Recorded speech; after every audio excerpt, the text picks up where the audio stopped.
वरती पण आपलं देवीचं थोडंसं छोटंसं असं मंदिर आहे. परत एकदा आपल्या गावचा नजारा बघून घ्या. सायाळाचे काटे भेटले, किती सुंदर आहे ना निसर्गाने एकदम.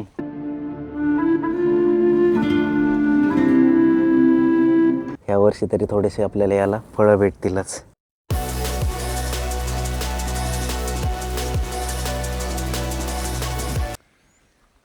वातावरण बघून घ्या किती भारी झालं आहे. पावसामुळे आपल्या गावाचे जे सगळे मोठाले झाडं आहेत सगळे हिरवेगार झालेले आहेत. आणि आपली लिंबुनीची बाग पण उन्हाळ्यात एकदम सुकून गेली होती, आता ती पण एकदम मस्त हिरवेगार झालेली आहे. आणि आपला तो नारळ आता पावसामुळे जरा असा त्याला आधार भेटलेला आहे, पाणी भेटलं त्याच्यामुळे थोडासा आधार भेटलेला आहे आणि आता हिरवा व्हायला लागलेला आहे हळूहळू तो. आणि जवळजवळ आत्ताचे 12:30 झालेले आहेत आणि थोड्याच वेळात पाऊस पण येऊ शकतो. सुंदर असं वातावरण झालेलं आहे. आणि हा इकडं आपला थोडासा ऊस.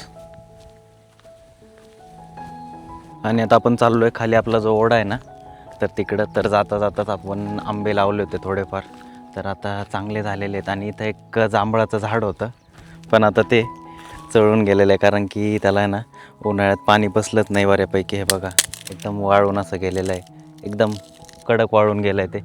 आणि इकडं थोडेफार आंबे आहेत आपले, केशर आंबे आहेत ते सगळे. तर जवळजवळ 2 वर्षापूर्वी लावले होते, आता चांगले मोठे झालेले आहेत. आणि तिकडं पण आहेत, मध्ये पण होते पण मध्ये उन्हाळ्यामध्ये पाणी काही भेटलं नाही त्याच्यामुळे ना जळून गेलेले आहेत. तर असे आत्तापर्यंत 1 2 3 4 5 6 7 8 आणि 9 असे झाडं आत्तापर्यंत टिकलेले आहेत. आता इकडं थोडं थोडं आपण पाणी देत असतो त्याच्यामुळे हे थोडेफार टिकलेले आहेत. पण मध्ये जे होते ना तर त्यांना काही पाणी बसलं नाही. ह्या लाईनीत होते असे आणि तिकडच्या पण लाईनीत होते, त्यांना काही पाणी बसलं नाही त्याच्यामुळे ते जळून गेलेले आहेत. आणि आत्ता हे जे आंबे आहेत ना तर यांना थोडं मोहर आला होता यावर्षी आणि 1 2 कायऱ्या पण आल्या होत्या बहुतेक. छान वाढलेत ना, आता पुढच्या वर्षी येतीलच ह्याला आंबे. चांगले मोठे झाले, 3 वर्षाचे झालेत झाडं आता. आणि तिकडं पण. तर चला आता ओढ्याच्या दिशेने जाऊ आपण, बघूयात ओढ्याला पाणी आलं आहे की नाही. पाऊस तर एवढा झालेला नाही आहे, पण बघूयात ओढ्याला पाणी आलं आहे की नाही, तिथं गेल्यानंतरच कळेल. एक 10-15 आंबे लावलेले त्या कुंडीमध्ये आणि त्याच्या शेजारी ही एक कुंडी आहे. तर याच्यामध्ये काहीच केलेलं नाही, ही अशीच पडीक आहे. याच्यामध्ये आता हे सगळं शेवरुडी का काय म्हणतात त्याला, शेवरुडीच म्हणतात आमच्या इकडे, तरी तुमच्या इकडे काय म्हणतात कमेंटमध्ये नक्की सांगा. तर ते सगळं उगवलेलं आहे. आणि आता आपण ह्या वर्षी नाही तर मग पुढच्या वर्षी ना इथं सगळी लेवल करून माती भरणार आहे. एकदम छान वातावरण झालेलं आहे, हिरवगार.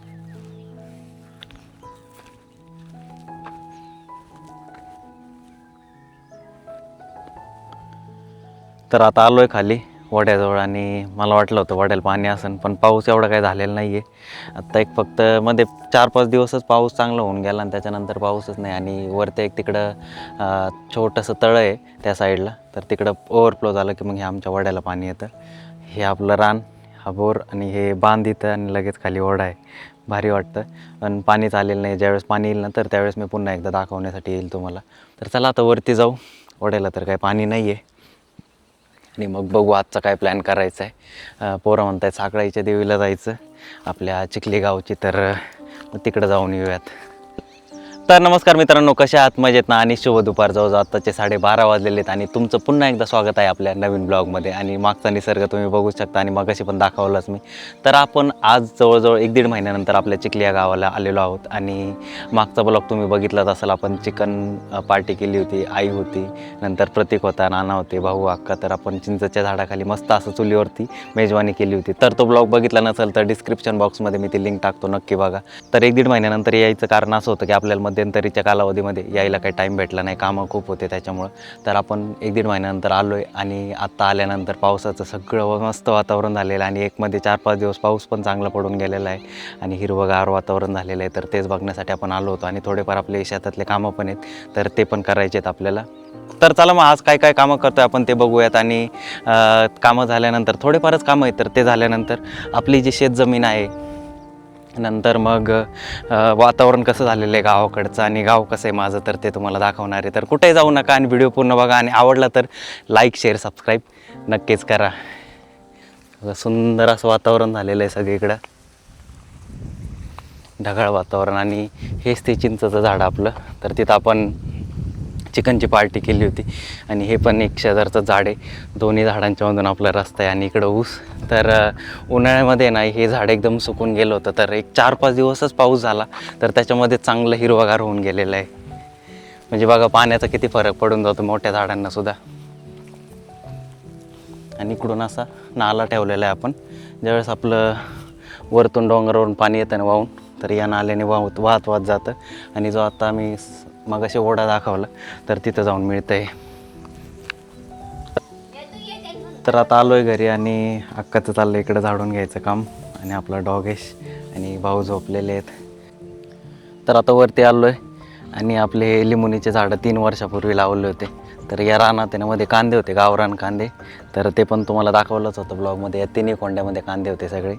तर हे लिंबुनीचे झाडं 3 वर्षापूर्वी लावले होते, चांगले मोठे झालेत आता. आणि इकडचे काही गेले होते तर ते मागच्या वर्षी परत लावले होते आपण. आता पुढच्या वर्षी याला लिंब येऊनच जातील, चांगलं मोठं झालं आहे आता ते.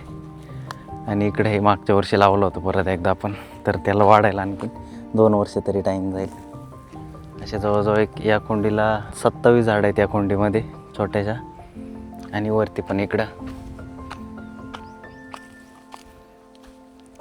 36 लिंबाचे झाडं आहेत आणि सगळे असे भरभरून मोठे झालेले आहेत. तर त्या साईडचे जे आहेत ना सुरुवातीचे, जर ज्यावेळेस मी लिंबाचे झाडं आणले होते ना, काष्टीला गेलो होतो तर तिकडून आणले होते, तर त्यावेळेसच ते मोठे होते, तर त्यांची साईज त्याच्यामुळे चांगली झालेली.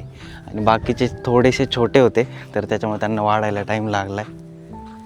तर हे बघा असे फुलं तर लागायला लागलेत आता छोटे छोटे. म्हणजे ह्या वर्षी तरी थोडेसे आपल्याला याला फळं भेटतीलच. बघू या झाडांना आहेत का. हे 2-4 झाडं आहेत ना चांगले मोठे आहेत. आणि हे बघा इकडे एक फूल लागलं आहे मस्त असं, म्हणजे लिंब यायला चालू झालेत. दिवाळीपर्यंत याला चांगला मोहर येईल फुलांचा आणि लिंब चालू होतील. चांगले उंच असे झालेत. आणि इकडं पण थोडेफार आहेत, चांगले मोठे झाले त्या वर्षी. उन्हाळा एवढा कडक होता ना, आणि आपला जो मागाशी वड्याच्या तिथला बोर दाखवला आहे तुम्हाला, तर जमिनीतले जे पाण्याची पातळी आहे तर ती पण एकदम कमी झालेली आहे. तर त्याच्यामुळं काही पाणी एवढं नव्हतं आणि असं वाटलं होतं की हे झाडं जगतात की नाही काय माहिती. पण सुदैवाने नंतर शेवट पाऊस झाला आणि चांगले टवटवीत झाले झाडं. हे बघा नवीन पालवी पण फुटली आहे त्याला, मस्त झाले. आणि आमचं जुनं घर आहे ना पहिलं इथं होतं एक, हे इथं होतं असं. आणि इकडून असा सगळा डोंगर होता, तर तो आता उकारलेला आहे आपण. आणि इकडं आंब्याचे झाडं वगैरे होते, इथं पण चिंचांचे झाडं होते भरपूर, पण काही चिंचांचे झाडं तोडले आणि आंब्याचे झाडं जे होते पाण्याअभावी ते जळून गेले. तर इथलं जे घर होतं ना, तर इथून एकदम असा मस्त व्ह्यू दिसायचा तिकडचं सगळा डोंगर वगैरे. आता तरी ते चिंचा वगैरे मोठ्या झाल्यात, पण इथून सगळं असं व्यवस्थित दिसायचं, कोण येतं आहे कोण जातं आहे, भारी वाटायचं. तर आता वरती आलो आणि भैया म्हणला की इथं कुत्र्याचे पिल्लं आहेत, तर बघूयात किती गोंडस आहेत काय आतमध्ये आहेत. असे सुंदर असे क्यूटवाणी दिसत आहेत. किती आहेत रे? भरपूर आहेत. हां भरपूर पिल्लं आहेत, एकदम शांत असे झोपलेत. सायाची काठी बघ खाली. कसली? सायाची. अयो सायाळ कुठून आलो होतो? इथं त्याचंच घर होतं पहिलं. तर हे बघा आपण ते कुत्र्याचे जे पिल्लं बघितले ना, तर तिथं आपल्याला सायाळाचे काटे भेटले, कसे एकदम टोकदार आहेत. आणि त्याला जर आपण हात लावायला गेलो तर लगेच तो काय करतो, ते त्यांचे केस असे असतात ना, थोडंसं आपण त्यांना असं पंप केलं ना, लगेच असं स्प्रिंगसारखं निघून बाहेर येतात आणि आपल्याला लागतात. ते कसे बेकार आहेत बापरे. हे बघा हे टोकदार खतरनाक आहेत, भरपूर होते. चला इथंच टाकून देऊ यांना. आपल्या काकांचं घर आहे, तर त्यांच्याच घरासमोर आहे ना ड्रॅगन फ्रूट आहे, भैयाने दाखवलं आहे मला. तर हे फुल आहे ना बघा, आपलं ब्रह्मकमळ जे असतं ना, म्हणजे त्याचीच एक व्हरायटी आहे आपण असं म्हणू शकतो. सेम तसंच आहे आणि भरपूर मोठं होतं. केवढं झालं रे? एवढं बापरे भरपूर मोठं होऊन जातं. मला बघायला इथं फळ काय, येतं. हां इथं खाली फळ येतं, चांगलं जाड फळ होतं. आणि हे बघा इकडं पण किती सुंदर आहे ना, निसर्गाने एकदम मस्त अशा गोष्टी दिलेल्या आहेत आपल्याला, पण व्यवस्थित आपण जपत नाही त्याला. ह्याचं किती वेळ उमलतं आहे? पहिल्यांदाच बघितलं मी त्याच्यामुळे. 1-1.5 तास. 1-1.5 तासच उमलतं तो म्हणतोय, पण लगेच नष्ट होऊन जातं. आणि नंतर मग जी सगळी एनर्जी आहे, आपलं जे फळ येतं ड्रॅगन फ्रूट, तर त्याच्यात ते लावतं. अजून लावायचे याचे कट करून. ह्याचे आता हे फळ गेल्यावर मग हां लावून द्यायचे बरेच. हो की तुटलंय, ती कांदी होती त्याच्यामुळे मुळं फुटलेत त्याला. बघ काटे काढून मग लावायचे असते. का बरं? मग ती काटे काढले मग त्याला इथं मुळ्या येतात त्याच जागा. हा का? हा. हे ड्रॅगन फ्रूटचं काय जादू असते आपल्याला माहीत नाही. तो म्हणतोय हे काटे काढायचे मगच त्याच्यातून मुळ्या येतात, नाहीतर मग ते तसं फुटत नाही. हे बघा, आणि हे इथंच तुटलं होतं असं, तर त्याला जागेवरच अशा हवेतच मुळ्या आलेल्या आहेत. तर आपले जे छोटे भाऊ आहेत ना, तर त्यांचं असं ठरलं आहे की साखळे देवीला जायचं. तर मग म्हणलं चला जाऊन येऊयात, आणि मग आल्यानंतर आपले थोडेफार काही कामं आहेत तर ते करून घेऊयात. चौघजण पण तयार आहेत.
तर आता आपल्या चिखली गावचं जे साखळी मंदिर आहे तर तिथं आलेलो आहे आपण. आणि मागच्या साखळी जत्रेचा ब्लॉग पण तुम्ही बघितलाच असाल, तर त्यामध्ये त्यावेळेस खूप गर्दी असते. तर त्यावेळेस काही व्यवस्थित दर्शन होत नाही, आपल्याला मंदिरामध्ये जायला पण काही जागा भेटली नव्हती. तर आता आलेलो आहे आणि चाललो आहे मंदिरामध्ये. ही आहे आमच्या गावची साखळी देवी. जानेवारी महिन्यात यात्रा असते साखळी देवीची आणि भरपूर गर्दी असते. म्हणजे दर्शन घ्यायला सुद्धा आपल्याला जागा भेटत नाही, एवढी भरगच्च गर्दी असते. चला जाऊ बाहेर. यात्रेच्या वेळेस ना अशी मोठी अशी बाहेरून गर्दी असते, नंतर अशी तिकडून येते. ते जे पिवळ्या कलरचं दिसतंय ना तिथं नारळ फोडायचं, तर तिथून अशी आतमध्ये भरपूर मोठी रांग राहते. आणि मग इथं आल्यानंतर मंदिरामध्ये प्रवेश भेटतो आपल्याला. आणि बरेचसे जे भाविक भक्त आहेत ना, म्हणजे आपल्या गावाच्या जवळपासचे, तर घरूनच नैवेद्य करून आणतात आणि मग देवीला इथं आणून वाहायला जातो. आणि इथं जे शेड केलेले आहेत ना, तर तिथं सगळे लोक आल्यानंतर देवीला नैवेद्य अर्पण केला की मग इथंच जेवण करतात.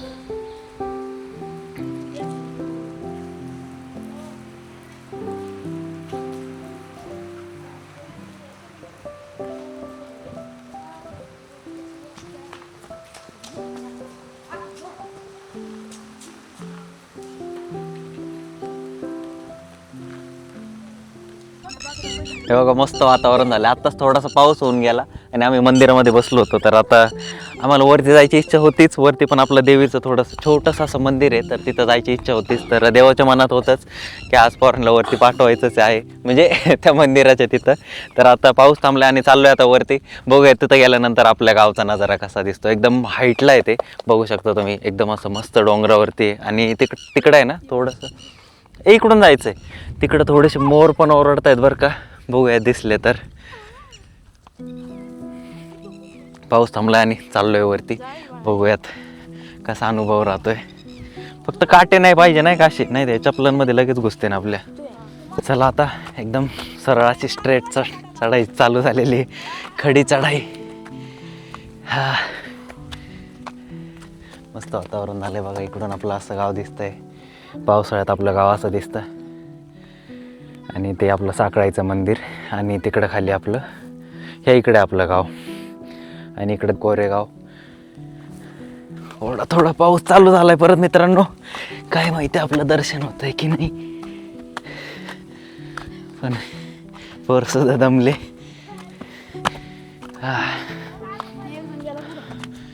आणि एक जण गेलाय पुढं आमचा भैया.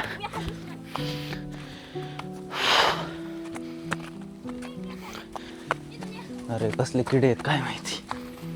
चिलट, वाडाचं झाड. पावसाळ्यात फक्त येताना कुठं पण जात असेल तर जरा जपून. तर बघा शेवाळ वगैरे कसं आलेलं आहे. आणि अशा दगडांवरून पाय सटकायचे तर हमखास आम्ही असतेच, म्हणजे सटकू शकतो 100%. मोर ओरडत होते बरं का, याच भागात होते कुठेतरी. परत एकदा आपल्या गावचा नजारा बघून घ्या मित्रांनो. एवढं दम लागलाय ना भयानक. सरक सरक, माझी गाडी जायची माघारी. अजून थोडं राहिलंय पण सवय नाही त्याच्यामुळं बेकार हाल झाले. आता उतरताना पण सावकाश गेलो पाहिजे कारण की पाय घसरायची शक्यता आहे.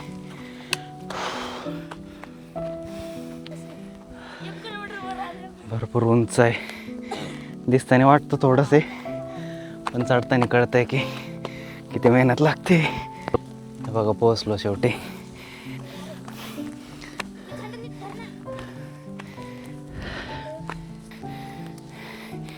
बघा इथं एक छोटंसं असं मंदिर आहे, शेंदूर वगैरे लावून बनवलेलं.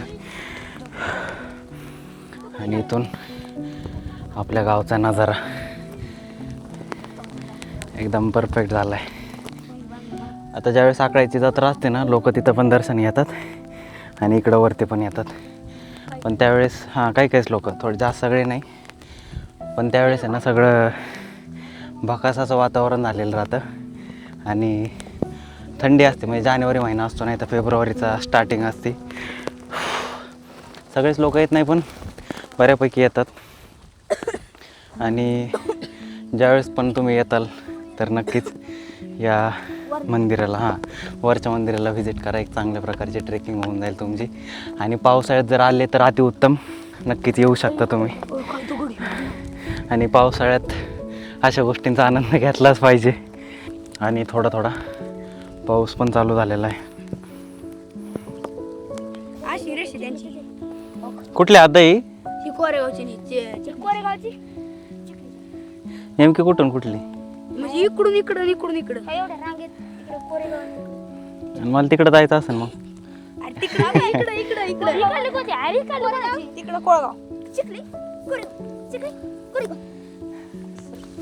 चला मित्रांनो, आपण परत एकदा माघारी निघालोय. दर्शन झालं आपलं साखळी देवीचं आणि आता उतरायची वेळ आलेली आहे. हळूहळू उतरावं लागेल. बूट घातला असतं तर बरं झालं असतं मला, असं मला वाटतंय आता. कारण की पाय घसरू शकतो. माहोल मस्त झाला आहे ना. तर दर पावसाळ्यात असंच वातावरण होतं आपल्या इकडं आणि एकदम निसर्गरम्य. प्रत्येक गावालाच होतं हे. बघा दगड किती सुंदर आहे. मोती आहे की काय? मोती सापडला मित्रांनो मला. हिरा सापडला, हिरा. बघ यो हिरा आहे. हिरा सापडला मित्रांनो.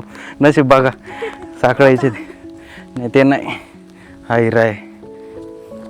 बघू आपण याची एक काहीतरी ना छोटासा दगड सापडला, हिरवा आहे आणि आतमध्ये ना चमकतोय, पण काय काय माहीत नाही आहे. हे बघा परत आणखीन एक सापडला. एक गारगोटीत असेल पण जस्ट आपण म्हणू शकतो. भारी दगड दिसतं असं, म्हणजे कुंड्यांमध्ये वगैरे ठेवायला आहे ना, भारी आहे. बघा हिरवा आहे असा, हिऱ्यासारखा. बघ बरं चाटून थोडं.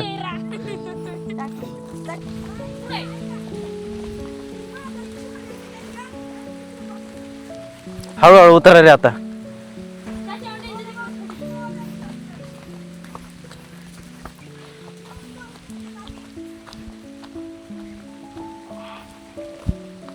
अरे किडे मागच लागले.